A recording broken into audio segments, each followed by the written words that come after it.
Hello adventurers, and welcome back to my channel. We are on the side of a busy highway right now, also that we can go on a geocaching adventure. I'm going to take you guys along. It should be pretty fun. I've already mapped our first geocache right here and we're on our way there. So let's go and see if we can find something interesting. Today we are going to be geocaching Leadville.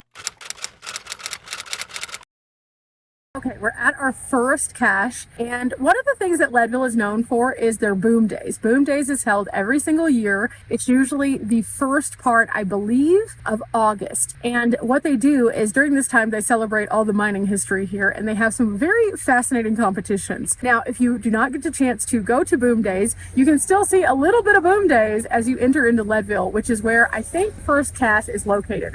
The clue said 2008. So each of these unique displays has a date on them. So we're going to find 2008. Okay, so there's all these rocks as you come into town, and they're all painted, as you can see, and they have these holes in them. And these holes would be how that they would drill into the mines, and then they'd place dynamite in them, and that's how they would mine, basically. So we're supposed to find 2008, and then the clue is, after we find it, don't put it in too far. Found only a few days ago, but the time before that, when someone found it, they said that there was no longer a container, and it looked like it had gotten lost somehow.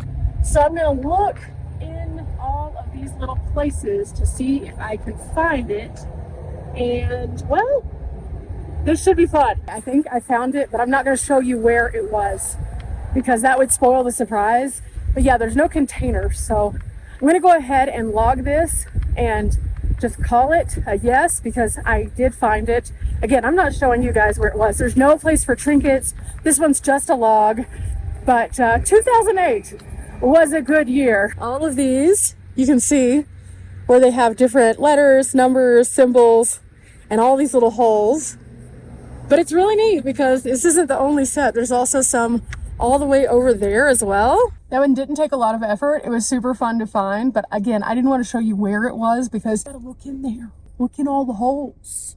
It's fascinating to see how that they do bore into those holes though, and how that would have been something that would have been part of the industry here. When you're in Leadville, there's tons of different mining things that you can find, and throughout time, over all of the adventures that I've gone to here in my Colorado playlist, I've showed several of those. So if you're curious more about Leadville and you're just finding this as maybe your first video of my channel, please go and check out the Colorado playlist. You will not regret it. There's a mining museum that's one of the largest samples outside of the Smithsonian, and it's so neat. They have the Miners Hall of Fame here. Tons of great information throughout the community. They even have a special miners cemetery here. So if you're interested in Colorado mining history, Leadville is the place to come. But this next one is located on a disc golf course, and I think I kind of know where it is, and I believe that there might be a little bit more of the mining industry along the way. So let's go find out. Okay, this next one takes us on the Mineral Belt Trail, and it shouldn't be too far up here, but we're gonna take a little walk. Now this is a trail that you can take here in Leadville. It'll take you to a few interesting places, but along the way, there are no motorized vehicles, so you just need to watch out for bikes. I'm excited about this one because I haven't actually done much of the Mineral Belt Trail before. There's a cool, like, older building up here though that looks pretty neat, and I think it's kind of behind that. So I thought, let's look for it. Why not? Worst case scenario, we don't find it. We went on a little bit of a walk onto something cool and we find some history. Just kind of moving around a little bit, getting the blood flowing this morning and finding possibly some geocaches. And like that, I'm almost to the first historic building. But check this out. This is the Bonanza Trading Mary and Mac Co. And looks like you can actually go up in there. It's fascinating. And then there's a little outhouse over here. The floors aren't the greatest though, so I think I'm going to avoid going actually in there. But you can see in there, yep, there's definitely some stuff on that counter. And it looks like this is a two-seater. You can see in there, it's definitely a two-seater outhouse. It also looks like up here on the right, there is an old jail of some kind. That's pretty cool. It is obviously worse for wear. It's kind of fallen in. There's no context on any of these, but it's pretty neat. I'm wondering if some of these buildings were put here from other places, or if these are where they originally were. It looks like the trail kind of goes off in this direction also. So there is Boondoggle, And then this is a timberline trail. So they have several different trails, including the boondoggle, which is 1 mile. I am having a little bit of trouble with the geocaching app in this location. I'm not sure why. I think it's service related. So I don't exactly know how to get to what I'm looking for. And it keeps just kind of glitching out. But I thought, oh, well, you know what? I'm going to explore a little bit more at least and see if I can go to town and get the service situated. But this is so cool. This is a ramp that has been built for biking, and they have themed it to the mining days. So you have some track that goes into not a real mine shaft. It's not an open mine shaft. You have an ore cart. Kind of cool. There's some stuff in there. But then you have this, again, shaft looking thing with the cart. And then over it, they have built this structure that's a ramp that goes so you can get to this other area, which I think is actually maybe where the geocache is. So I'm going to walk in that direction. But if it's not, then I'm going to go back to the van and see if we can't find the other one. Now, this wasn't a total loss though, because this is awesome. If they have stuff like this all along the mineral trail, can you imagine how cool it would be to just go and kind of explore? Alas, it does not. Nope. Okay, so we're definitely having some GPS issues up here in Leadville today, which happens, but because it's not going to help us out, I want to see if there's another place that I can go up, and if there's not, then again, back to the van we go, but not too bad. Okay, I couldn't find another way up to the geocache, so I thought we'd come over here and check this out just to find out a little bit more. It mentions here it's a pedestrian, bike, and ski trail, and it was created at the turn of the century to promote health. You can see it goes all the way around Leadville, and overall it's a 12-mile loop, and the grade doesn't exceed 7%, so that's pretty cool. But it gives you little points of interest kind of along the way, and within those they have some cool stuff that you can see. For example, you can find historic signs that identify these two local lovers. You can also find these steam drivers on the hillsides from the old mines. But if you're interested in some of the first discoveries here in the Leadville area, you can also read about that here at the little place that I've stopped off. They have photos from the historic placard mining days where they were looking for gold. This one right here is a hydraulic mining setup in the California Gulch in the early days. And then like up here, this is the Rock Hill area in Leadville. And then this is just what one of the miners' cabins might have looked like. So all very cool. The mining industry here began in the 1860s. In fact, by 1860, there was first a discovery, and by 1865, they were pulling out tons of stuff from this area. In fact, 1865, they had pulled out over $5 million worth of gold ore from just the first 3 miles of the California Gulch area, which is a huge amount. Translate that into today's world, wow, they were definitely making their money, which explains why Leadville became such a boom town and so many people flocked here. Again, lots of history here though, and we're going to see if we can find some more of it as we move on. I believe that the other geocache you can access from a different area. This is just the one that it told me to come to, but I can't find it, so we're going to move on. And you know what? I'll just save that one for whenever I come back here with my friends. Just across from the Mineral Belt Trail, there's another one that's like literally like a block up. So this one is a quick grab, so I'm just going to leave the van going and we're going to look for it. And I think it's going to have something to do with this sign up here. Apparently was the historic site for the city cemetery between 1877 and 1879. This was the first cemetery used in Leadville and it was established in this area. First interment here was actually November 17th, 1877, and it was Captain Sullivan Breese. And over 250 pioneer men, women, and children were actually laid to rest here and then were later moved to Evergreen Cemetery. But it says that most actually remain where they were originally buried, but they are unmarked.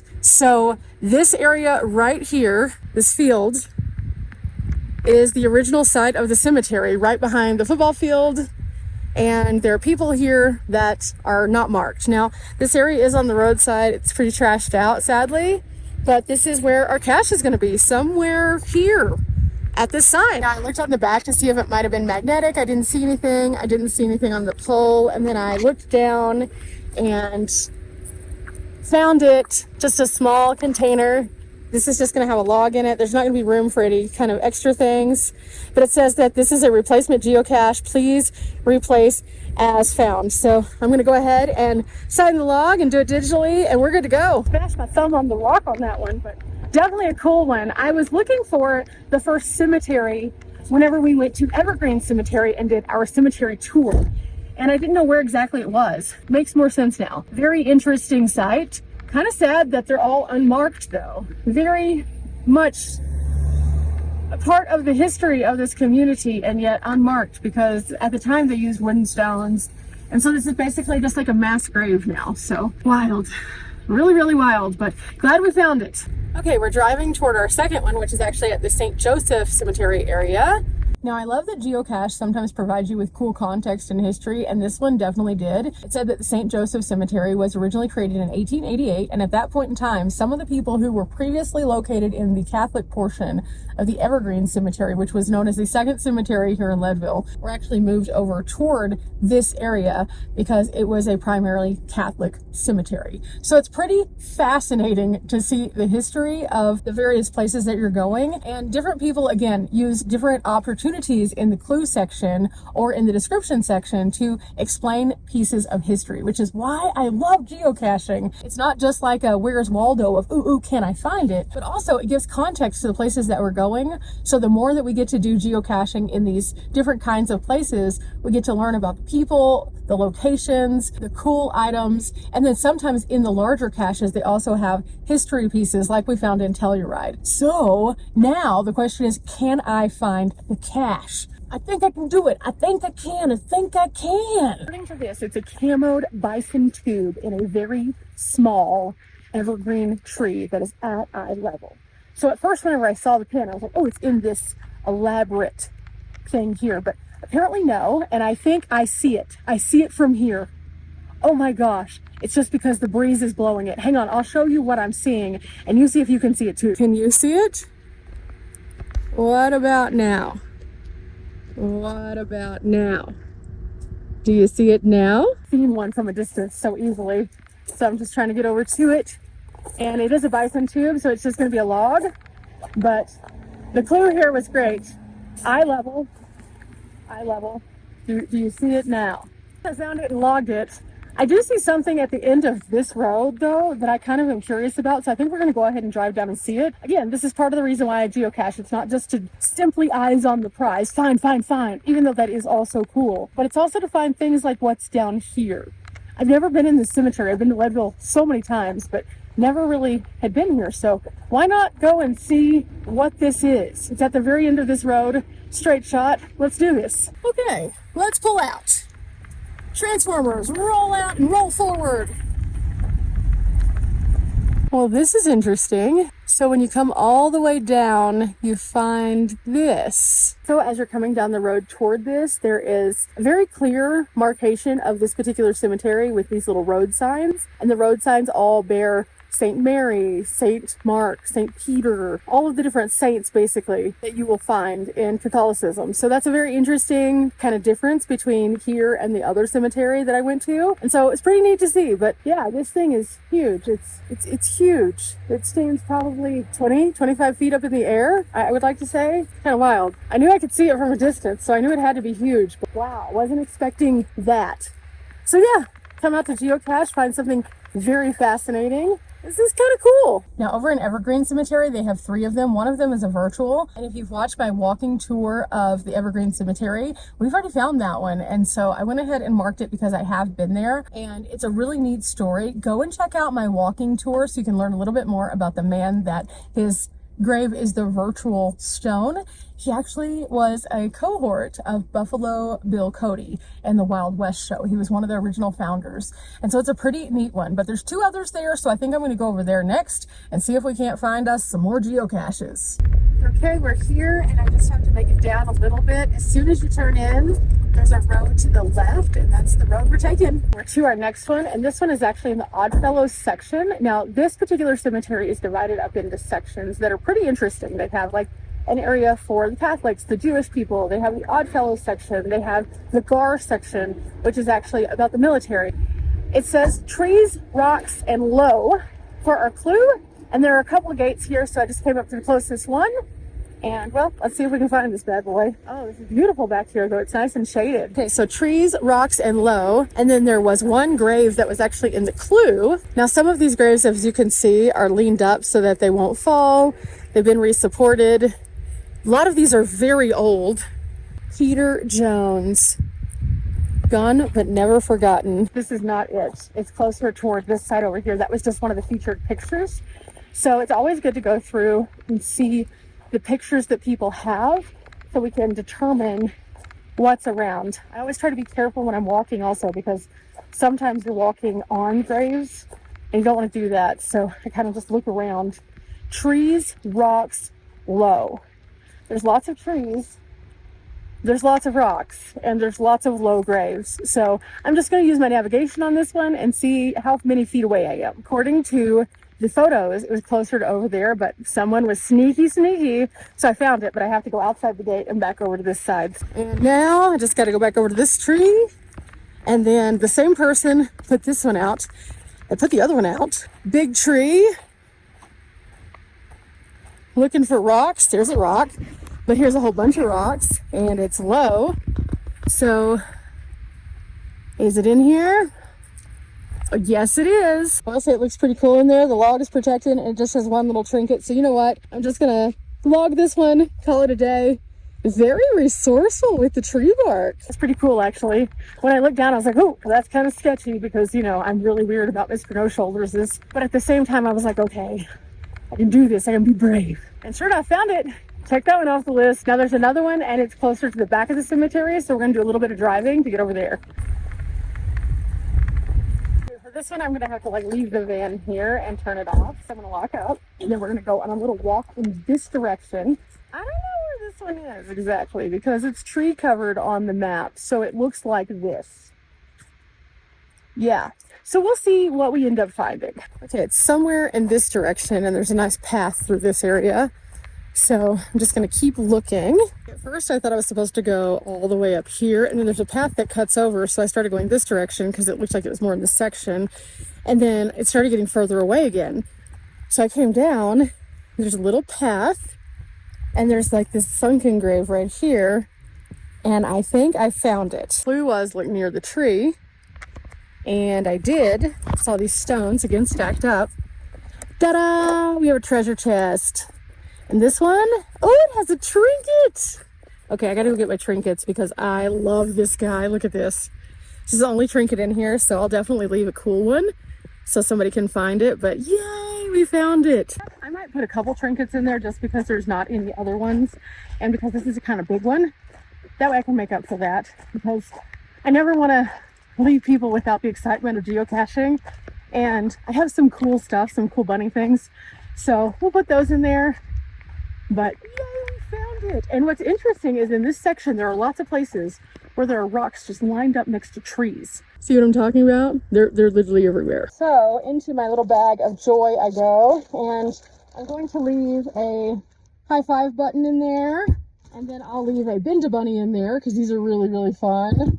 And then I'll also leave a bunny clip, one of these, because these are really nice also. And that way there's lots of trinkets for people because yay. So yeah, these. And the reason why I do this is because I've been to lots of geocaches and then they didn't have cool stuff, and it's really sad, and especially for geocaching with friends or kids, it's cool to find these.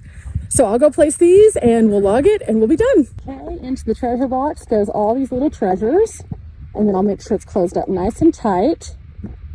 And if you are ever out geocaching and you find something like this where there's only one trinket and you have extras, just leave some extras in there. I mentioned before, half of the fun is learning about the places that you're going to, but the other half is like the, ooh, it's like a treasure hunt and I found this treasure. So always try to make the treasure fun for somebody else.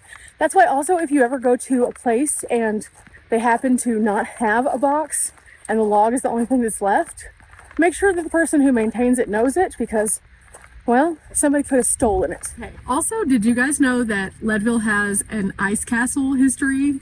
Yeah, they do. It's an ice palace. And it's pretty interesting to see because there's a few places here in the Colorado area that are known for like ice castles or ice palaces, but Leadville has a history of it. And there's a place called Ice Palace Park.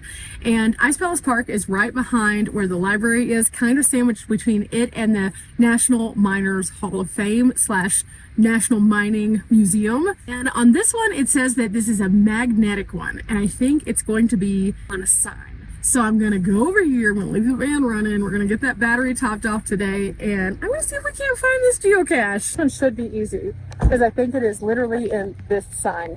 Magnetic, it's supposed to be underneath, And so I'm just going to go over here and feel around a little bit. If it's not here, I'm confused. But let's see. Oh, no, that's a bolt.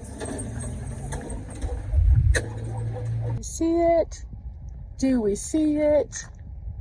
Do we see it? There it is. We saw it. Now in 1896, the cool history of this particular place comes into play. One of the largest and most extensive ice castle structures of all times were built at the Peaks base here in Leadville.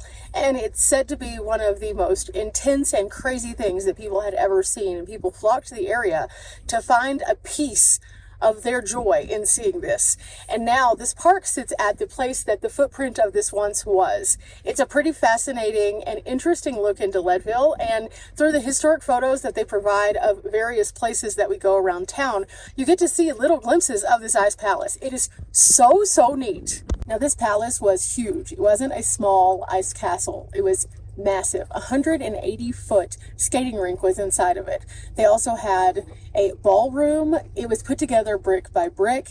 It was absolutely spectacular. There were sculptures, and it was something that was so incredible that it looked like royalty could have lived there.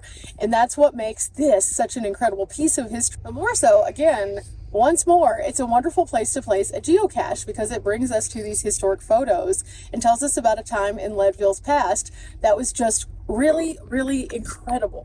Now, when you come to Leadville now, it looks like a smaller community in the mountains. There's tons of mining history here still. There's a few modern amenities. There's like a Taco Bell. There is a Subway here. There's lots of older like buildings in the downtown that tell you the history, but also have modern amenities now. There's a Safeway. There's a few gas stations. There's a historic train, and there's tons of outdoor recreation. However, seeing it versus what it might have been in the boom of those days when they had this grand structure is quite different. And so it puts into perspective the differences in time and space, and it allows us this really cool way to get out and enjoy ourselves, which is again why I love geocaching. Today has been so much fun sharing all of these caches with you guys, and even the ones that I didn't find with the history around was so neat. Don't forget, geocaching doesn't have to cost you an arm and a leg. You can get the free app that gives you a lot of different locations, or if you really like it, you can do the paid app. All you need to do is have a few little trinkets. Most people have a few things lying around their house that they could already use, and then all you have to do is go out and go on a scavenger hunt and read the clues and the descriptions. The descriptions are what are going to tell you those pieces of history like we've been finding today. The clues are going to tell you what you're looking for whenever you're out and about, and it is so much fun that you can do it solo or you can do it with others. Explore your area or new areas and have a good time. Remember guys, we're not here for a long time, but we are here for a good time. I'll see you guys on the next one. Bye!